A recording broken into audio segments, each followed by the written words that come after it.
En række nye og helt ens huse, lige bortset fra farven, blev bygget her på Nybovej i 1958.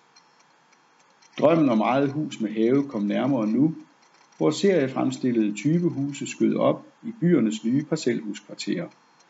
Det var en udvikling, der fik stor betydning for løsning i de kommende år. Husene havde selvfølgelig indlagt el og vand. Tidligere tiders kakkelovne var væk, og man fik centralvarme med oliefyr og radiatorer, der sørgede for varme i alle rum. Olien var billig, og den store olietank kunne man selv grave ned i forhaven. Frisk luft til hele familien, med hæk omkring og køkkenhave til egne kartofler og gulerødder.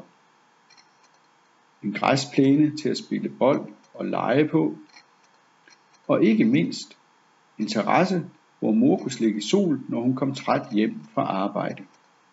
Stuen med direkte udgang til terrassen og den unge families sammenbragte møbler, og måske kunne der blive råd til det helt store ønske, et fjernsyn.